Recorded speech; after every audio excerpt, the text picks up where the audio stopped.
Bonjour à toutes et à tous, c'est Malik Correa. Dans cette vidéo, je vais vous présenter un nouveau filtre dans Photoshop qui nous permet de modifier la profondeur de champ et de créer ainsi des flous de profondeur de champ. On va voir comment ça marche, on va voir surtout si c'est efficace ou s'il vaut mieux pas continuer avec les anciens filtres.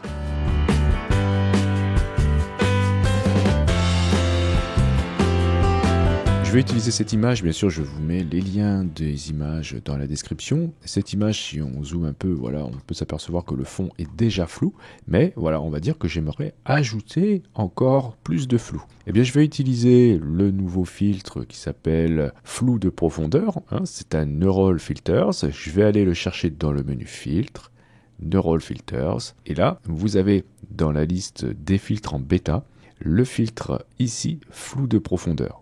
S'il n'est pas installé, vous aurez une petite icône comme ça, en forme de nuage. Il suffira de cliquer sur le filtre pour le télécharger. Pour le mettre en route, vous allez cliquer sur le bouton, tac, voilà, pour l'enclencher. Alors le filtre va envoyer votre image dans le cloud. Vous avez un rond bleu ici qui va se mettre à tourner. Et ça prend parfois un peu de temps. Vous avez rapidement ici deux outils, la main et le zoom. Ce sont les mêmes raccourcis que pour Photoshop, voilà, ce qui va vous permettre de pouvoir vous déplacer, naviguer dans votre image. Dans la partie droite, ici, on a les paramètres du filtre que je vais détailler. Tout en haut, vous avez la qualité de la carte de profondeur. Alors je vais vous expliquer du coup ce que signifie ce terme, carte de profondeur. En fait, le filtre utilise une carte de profondeur, voilà, c'est traduit comme ça, mais c'est ce qu'on utilise souvent lorsqu'on fait de la 3D par exemple pour générer des effets de flou, de brouillard. On en avait déjà parlé dans certaines vidéos. C'est ni plus ni moins qu'un masque généré par le filtre.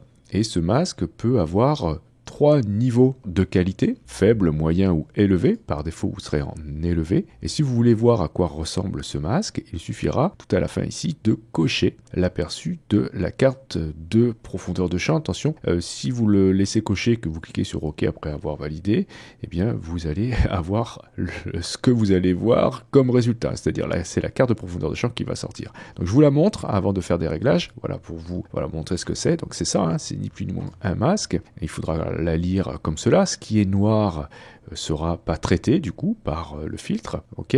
Et ce qui est blanc, eh bien c'est ce qui aura le maximum d'effet du filtre.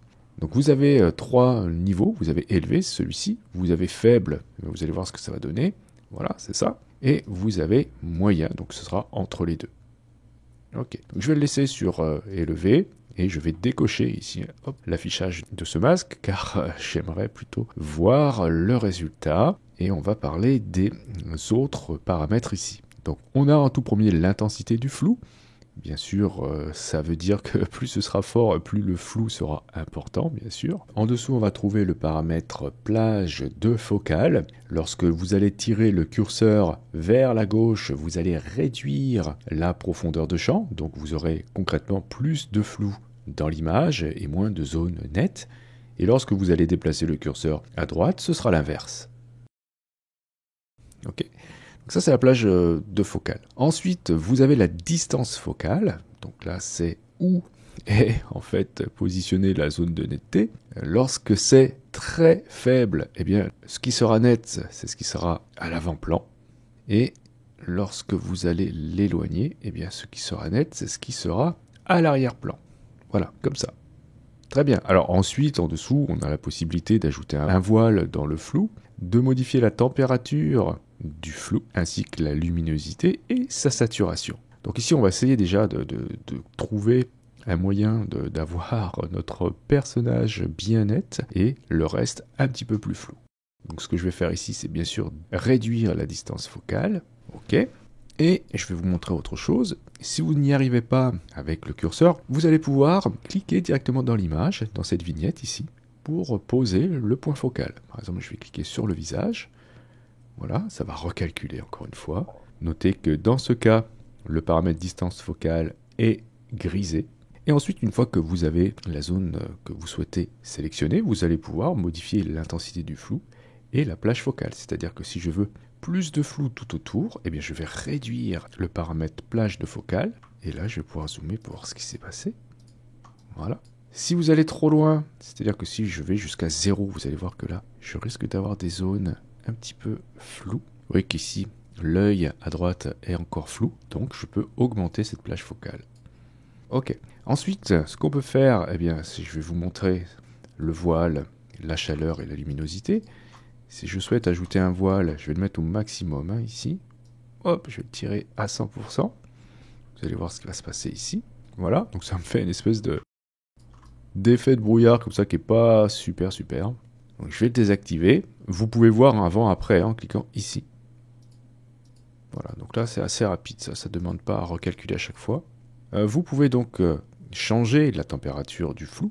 Vous pouvez l'avoir plus chaud si vous allez à droite, donc lorsque vous serez en positif. Ok. Ou au contraire, plus froid, si vous tirez le curseur à gauche. Donc je vais désactiver le voile et la chaleur pour vous montrer la luminosité, bien sûr. Si je fais au maximum, je vais pouvoir ajouter de la luminosité dans le flou. On obtient ce résultat. Si je le pousse de l'autre côté, je ne vais pas vous le montrer, mais voilà, ça va nous foncer le flou. Et ce sera la même chose pour la saturation. Donc la luminosité, je vais la désactiver, la chaleur aussi, le voile aussi, tac, voilà, ça je l'enlève. Je préfère le faire avec d'autres réglages. Très bien, alors une fois que vous êtes satisfait avec vos réglages, vous allez régler le paramètre de sortie et vous avez la possibilité de sortir avec le calque sélectionné, c'est-à-dire les réglages, le filtre appliqué directement sur le calque. Ou alors vous allez dupliquer le calque et vous aurez le réglage sur un calque copié. Ou alors vous aurez le calque dupliqué et masqué, un nouveau calque, ou alors un filtre dynamique. Je vais sortir ici avec calque dupliqué masqué et valider avec OK. Alors si je fais ça, je me retrouve avec donc le calque copié, vous voyez, et ici le masque de l'effet. Ça n'a pas trop mal marché dans cette image, mais vous allez voir que ce filtre ne fonctionne pas toujours très bien. Notamment, on va essayer voilà, cette image-là plutôt. Et vous allez voir que là, ça va être très compliqué. Donc, je vais aller le chercher. Je vais cliquer sur l'image pour avoir la zone de netteté voulue. Par exemple, ici, tac, sur le visage. Et bon, j'ai essayé plusieurs réglages. Hein. J'aurais beau faire, je n'aurai jamais le personnage parfaitement détouré avec une profondeur de champ logique. Vous allez pouvoir zoomer et voir qu'on a des zones très courtes entre la zone de netteté et la zone de flou. Ok, et voilà, vous voyez, ça c'est pas du tout logique, etc. Donc parfois, ce filtre fonctionne pas très bien. En fait, l'intelligence artificielle a du mal à définir la position du sujet, en tout cas à le détourer correctement, pour ensuite appliquer le flou. Donc, vous savez qu'il y a d'autres méthodes pour le faire. Hein. On avait vu des vidéos, notamment celle-ci. Et dans cette vidéo, justement, je vous montrais comment faire une map de profondeur de champ. Et on peut utiliser ce filtre, du coup, pour créer des cartes de profondeur et les utiliser avec un autre filtre, notamment le filtre flou de l'objectif. Concrètement, dans cette image, si on souhaitait avoir du flou, il faudrait détourer le personnage, flouter le fond avec peut-être galerie d'effets de flou, etc. Ou fabriquer nous-mêmes notre carte de profondeur, car celle-ci, celle qui est fabriquée par le filtre, vous voyez qu'elle est vraiment pas bonne du tout. Il faudrait beaucoup de travail pour la retoucher. Donc voilà, dans certaines images, ça n'a pas du tout marché. Donc là, ça marche pas. Je vais vous montrer que dans cette image ici, ça marche pas non plus. Notez voilà, les zones de transition qui sont pas bonnes, les bords ici qui sont floutés. Ok, donc c'est vraiment pas super. Évidemment, les cheveux là n'ont pas été détourés correctement. Donc là c'est pareil, hein, j'aurais beau faire tous les réglages que je veux ici, je n'obtiendrai jamais quelque chose de satisfaisant pour cette image. Alors par contre, je vous ai parlé de carte de profondeur, je vais vous montrer alors, dans cette image-là. Là, ça pourrait éventuellement marcher à peu près bien, même si il y a des cheveux, etc., qu'il y a déjà du flou. On va essayer, donc je vais aller chercher le filtre, le flou de profondeur. Ok, je vais dire que la zone de netteté, je souhaite qu'elle soit sur le visage. Je vais réduire la plage focale pour voir. Donc ça va augmenter le flou, hein. Voilà, en fait, vous voyez ce que ça fait? Ça réduit la profondeur de champ, en fait. Dans ce cas, ça ne me convient pas du tout, hein. Je vais l'augmenter plutôt. Et peut-être réduire l'intensité du flou. Voilà. Donc notez que, malgré tout, on a des zones qui sont très courtes, ici. Qui ne sont pas très logiques.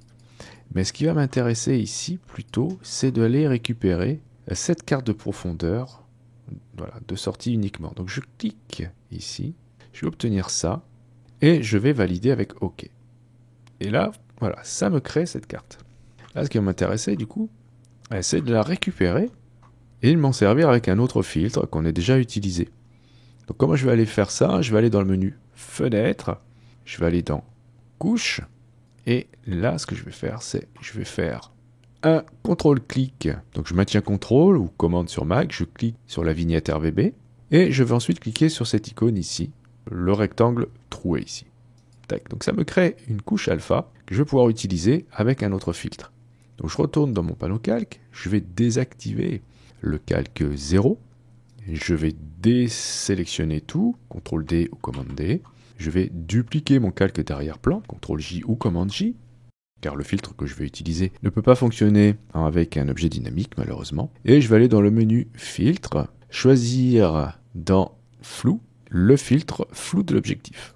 Je vais ensuite choisir dans la source ici, l'alpha 1, qu'on a fait tout à l'heure, la couche alpha 1. Tac. Et là, voilà, regardez ce qui se passe. On a le flou qui est appliqué en fonction de cette carte de profondeur. Donc évidemment, elle n'est pas parfaite cette carte, car vous voyez, on va retrouver les zones qui sont ici un petit peu mal faites. Il aurait fallu que je travaille cette carte un petit peu avant, comme un masque. Et là, moi, je vais vous montrer d'abord comment ça marche. Là, je peux régler le flou de la distance focale. Si je le mets à fond à 255, je vais dire que tout ce qui est clair est net. Et si je le mets à 0, je vais dire que tout ce qui est noir est flou. Ok? Ou sinon, ce que je peux faire, c'est activer cet outil, tac, définir le point focal et cliquer dans la zone que je souhaite voir nette. Par exemple, si je veux que ce soit cet arbre-là, je clique sur cet arbre, hop, voilà. Si je veux que ce soit celui-ci, je clique là. Si je veux que ce soit le visage, je clique là. Et ça, c'est basé sur la carte de profondeur. En dessous, vous avez le rayon. Plus c'est fort, plus le flou sera important. Et si je le mets, hop, à 0, eh ben, j'ai pas de flou.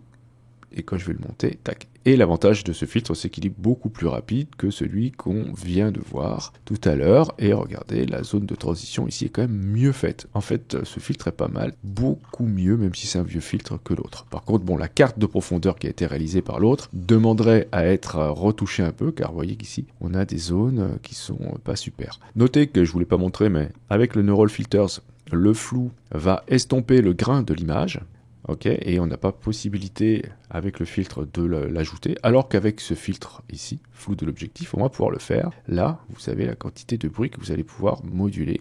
Voilà, hop, vous allez pouvoir définir s'il est uniforme ou de type gaussienne et s'il est monochrome ou pas. Bien sûr, vous allez pouvoir réduire. Hop, voilà, je vais le mettre pas trop fort, voilà, pour que ce soit un peu mieux. Bon.